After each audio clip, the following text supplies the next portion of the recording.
Salut tout le monde, c'est Mujdat. Vous m'avez connu dans le cross, mais aussi aux côtés de Mila étant son ex. VDBuzz a choisi toutes les questions que vous avez posées sur leur chaîne YouTube. Il y avait plus de 300 questions, donc ils ont choisi certaines questions et je suis là pour y répondre en toute transparence.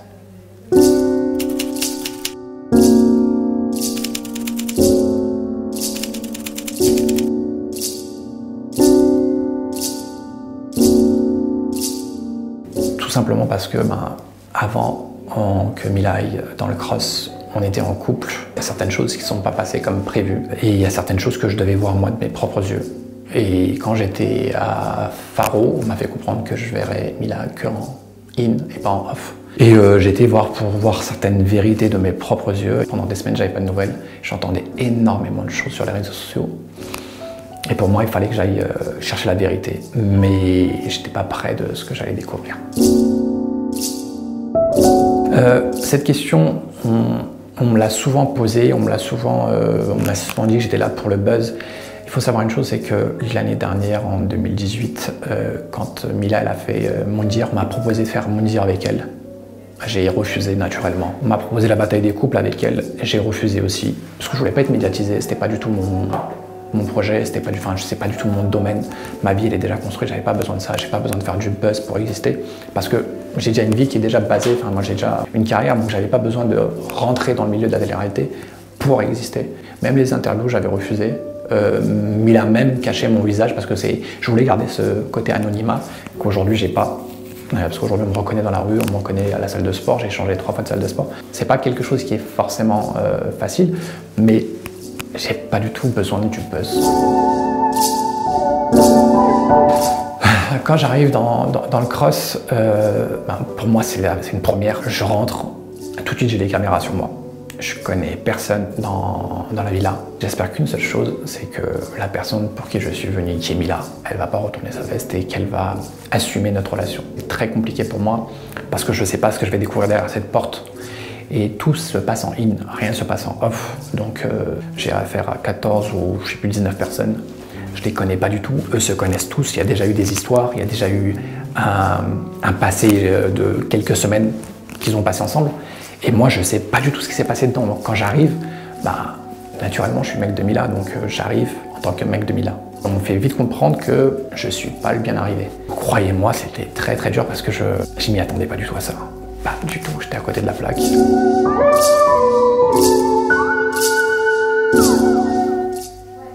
Sa relation avec Naka, je pense qu'elle n'est pas sincère, ni elle ni lui. Je pense que ce sont plus l'un servi de l'autre pour justement, c'est plus par stratégie, plus par voilà.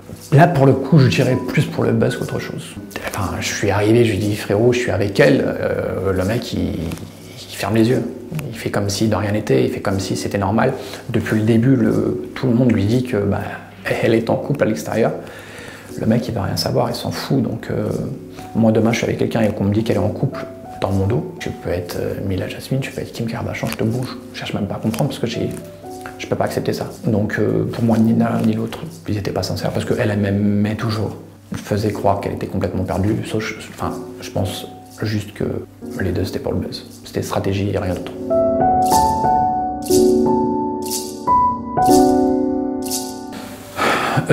Une relation, c'est vrai que c'est une relation qui n'est jamais saine. Il y a des hauts, il y a des bas, c'est les montagnes russes. Je lui ai fait du mal, elle m'a fait du mal.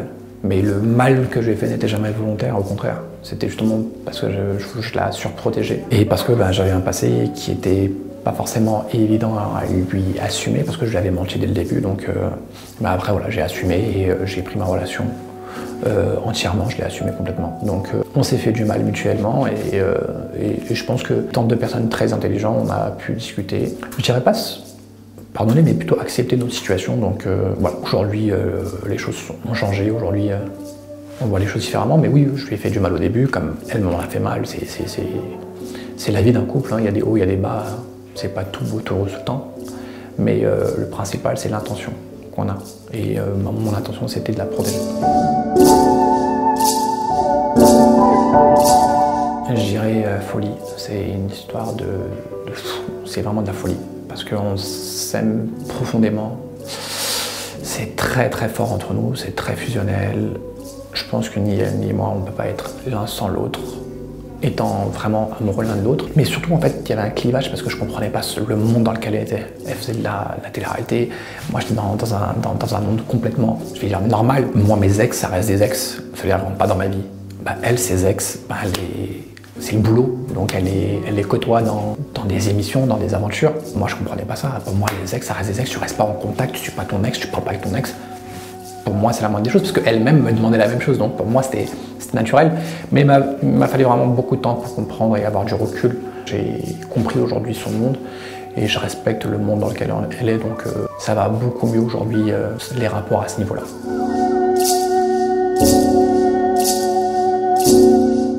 Pourquoi je suis tombé amoureux de Mila? Mais en fait, on ne décide pas de tomber amoureux. Parce qu'elle m'inspirait complètement une certaine liberté que j'avais pas, une certaine liberté que j'avais perdue. J'étais dans une histoire très compliquée auparavant, avant Mila. Je suis complètement tombé amoureux d'elle, mais très très vite, et après je me suis laissé emporter. Moi je suis un amoureux de l'amour, ça veut dire que dès lors où je tombe amoureux, je fais tout par amour. Moi tu me dis viens on va vivre en Bolivie, on va vivre au Pérou, on vit d'amour et d'eau fraîche. Moi, il n'y a aucun problème dès lors où en fait, les sentiments sont là. Et je pense que c'est ça, c'est parce que je suis complètement tout de suite tombé amoureux d'elle par sa sensibilité, par son côté femme, par son côté où elle représentait vraiment la liberté. C'est ça qui a fait que je tombais vraiment amoureux d'elle.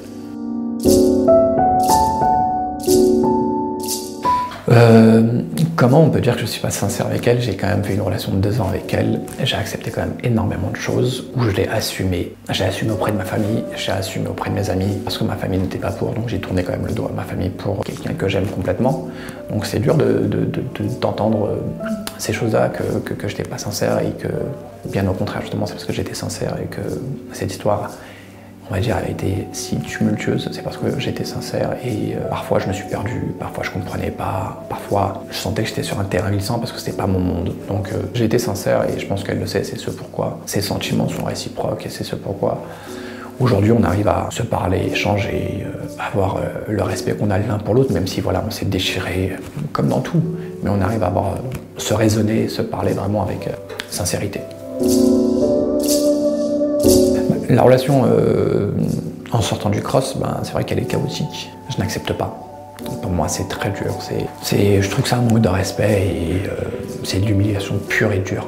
Donc c'est dur, mais de l'autre côté, j'essaye en toute intelligence de la comprendre. Vous savez, quand on quelqu'un commet une erreur, on a mal au début et après on prend le temps d'encaisser, de comprendre le pourquoi du comment. Et on cherche souvent l'erreur chez soi. C'est ce que j'ai fait. J'ai cherché l'erreur chez moi, j'ai cherché l'erreur chez elle. Et ce qui a fait qu'en fait, à un moment donné, je me suis retrouvé à me poser les bonnes questions et lui dire en fait, chacun fait son petit bonhomme de chemin et en fait on n'a rien à faire ensemble. Parce qu'arriver à ce stade, si on accepte ce stade-là, c'est pas possible en fait. Donc pour moi, j'ai coupé court complètement et j'ai pas fait le gamin à la supprimer sur les réseaux sociaux, bloquer son numéro ou quoi que ce soit. Maintenant, c'est chacun son chemin et je lui souhaite le meilleur du monde. En fait, avant que j'arrive dans le cross, Mila et moi, on est en couple. Ça veut dire peut-être pas publiquement, peut-être pas aux yeux, sur les réseaux sociaux. Elle passe pour une fille célibataire, mais en toute intimité, on est en couple. Pour le cross, être célibataire, c'était beaucoup plus facile pour elle, dans sa vision des choses.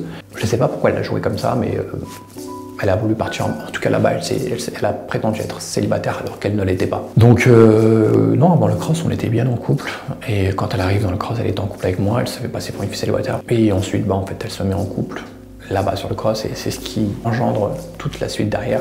Et on m'a souvent aussi collé cette étiquette de dire en fait j'étais au courant de ce qui allait se passer là-bas. Quand on connaît l'homme que je suis, quand on connaît mon côté fier, aucunement je laisserai moi ma femme partir en me disant elle va se faire draguer, je vais accepter ça. Non. Moi dans ma tête elle est partie en tant que meuf en couple. Donc là-bas elle s'est prétendue célibataire, c'est son problème et je suis pas censé le savoir. Donc après quand je le sais, c'est ça qui me fait péter un câble, c'est pour ça que c'est ce pourquoi j'interviens. Donc sur le coup non, je suis en couple moi avec elle et jamais de la vie j'ai signé en dessous, donc tu vas, tu te fais draguer. Enfin, je pense que pour les gens qui m'ont côtoyé, qui me connaissent réellement, c'est juste pas possible. J'ai une fierté d'homme, donc non. Je marche au sentiment. Ça veut dire que dans mon passé, j'ai forcé sur certaines choses qui m'ont coûté très cher, qui m'ont coûté ma liberté. Moi, dès lors où j'aime, bien sûr que c'est mariage, enfant, je vois ma vie avec elle. Je me voyais vieillir à ses côtés. Je l'aimais, donc pour moi, c'était naturel.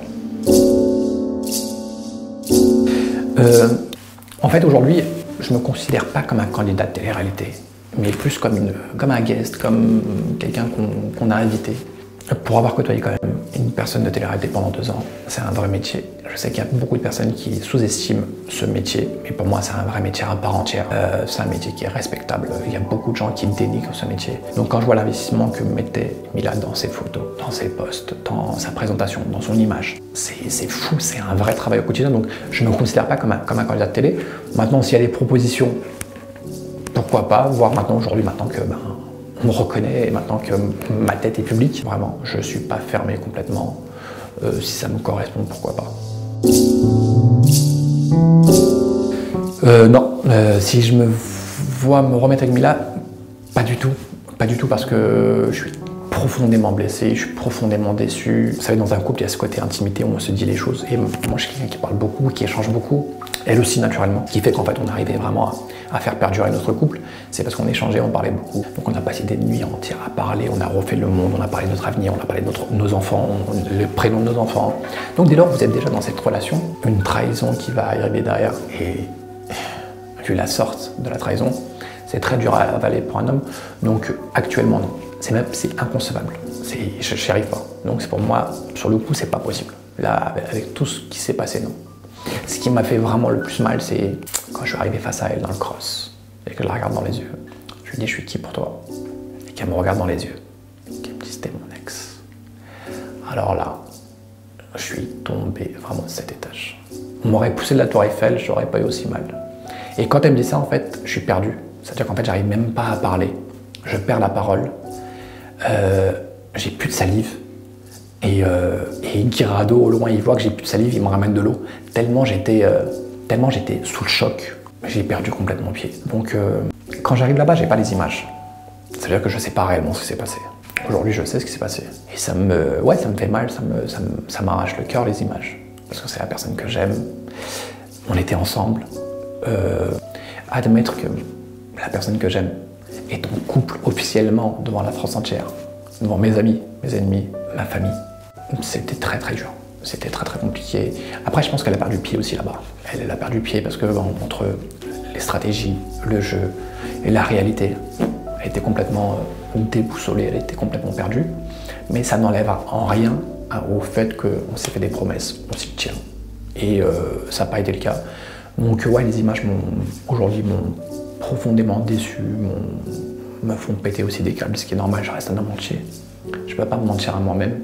Et si je pouvais enlever les sentiments et les mettre de côté, le temps de respirer un peu, non, c'est pas le cas. Donc on vit avec ces sentiments. On est perdu, on est dans un mélange, dans un brouillard de sentiments, de haine, de rage, d'amour, de respect, d'honneur, le regard des gens, notre intimité, tout ce qu'on se disait. Donc on remet vraiment tout en question. Et à la finalité, on se pose une seule question, c'est est-ce que cet amour a réellement existé?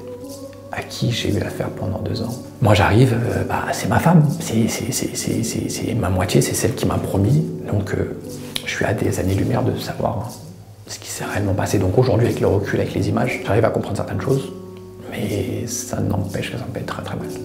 Je reste un homme. En sortant du cross, non. Quand je sortais du cross, pas du tout. J'avais toute la haine du monde contre elle. Mais aujourd'hui, avec du recul, j'arrive à la comprendre. J'arrive à comprendre le milieu dans lequel elle était. J'arrive à comprendre certaines choses parce que j'ai eu des explications. C'est-à-dire qu'elle m'a parlé. Et pour une fois, elle m'a parlé en toute transparence. Donc oui, aujourd'hui, je pourrais la pardonner du mal qu'elle m'a fait et du mal qu'on s'est fait. Aujourd'hui, on va dire, on arrive à se parler. Et c'est déjà beaucoup par rapport à tout ce qu'on a vécu. Je pardonne, mais j'oublie pas. Merci pour toutes vos questions. J'ai essayé d'être le plus transparent possible et le plus honnête possible. Pour me suivre, vous connaissez mon Instagram, c'est mujdat-saglam. Et mon Snap est sur mon Instagram. J'attends toutes vos questions. J'essaie de répondre au maximum de questions. Mais c'est vrai que c'est pas évident. Donc VDBuzz a fait le taf pour moi. J'espère vraiment que les réponses vous ont satisfaites et surtout que vous, aujourd'hui, vous faites une idée beaucoup plus claire de Mujdat Saglam. À bientôt. Ciao.